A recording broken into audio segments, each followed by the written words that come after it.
ఇలా పన్నీర్ తీసుకొని చిన్న చిన్న పీసెస్గా కట్ చేసుకోవాలి. వీటిని ఇప్పుడు బటర్లో కానీ లేదా ఆయిల్లో కానీ ఫ్రై చేసుకోవాలి.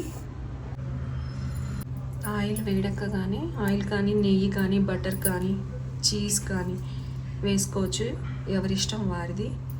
నేనైతే నెయ్యి వేసుకుంటున్నాను, బటర్ కూడా ఉంది. ఈ 200 గ్రామ్స్ పన్నీర్ కోసం 2 క్యాప్సికమ్, 2 టమాటాలు, 2 ఉల్లిపాయలు ఇలా గోల్డ్ కలర్ వచ్చేంత వరకు పన్నీర్ని ఫ్రై చేసుకొని పక్కన పెట్టుకోవాలి. ఇప్పుడు మరొక గిన్నె పెట్టుకొని కొంచెం నెయ్యి వేసుకొని ఆవాలు, జీరా, శనగపప్పు ఇవి కొంచెం ఫ్రై చేసుకోవాలి. ఇప్పుడు చుట్టుపక్కల ఆనియన్స్ వేసుకోవాలి.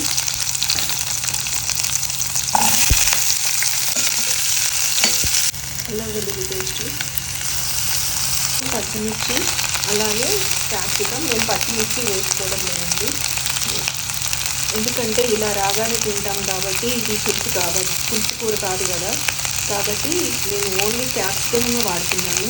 ఈ క్యాప్సికమ్ కూడా ఫ్రై అవ్వాలి.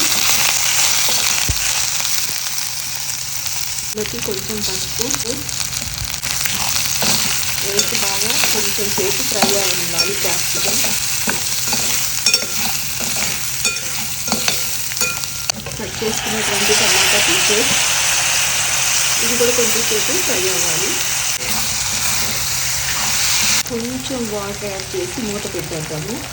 బాగా టమాటా అండ్ క్యాప్సికమ్ మగ్గిపోతాయి వాటర్లో.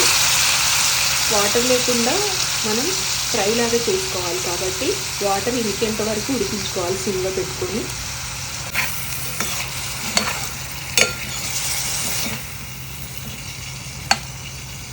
ఇప్పుడు మూత పెట్టి కొంచెం సేపు ఒక 2 మినిట్స్ ఆ వాటర్ ఇంకిపోయేంత వరకు సిమ్లో పెట్టుకొని ఉడికించుకుందాం. ఉడికిపోయినాము వాటర్ తర్వాత ఆయిల్ అంతా పైకి వస్తుంది. ఇప్పుడు దీనిలోకి గరం మసాలా, గరం మసాలా పౌడర్, ధనియా పౌడర్, జీరా పౌడర్, మసాలా అంతటి మిక్స్ చేసుకొని ఫ్రై చేసుకున్నటువంటి పన్నీరు, కస్తూరి మేతి, ఇప్పుడు దీన్ని బాగా కలుపుకోవాలి. చిన్నగా తరిగినటువంటి కొత్తిమీర. స్టవ్ ఆఫ్ చేసుకొని దీన్ని ఒక ప్లేట్లోకి తీసుకుందాం.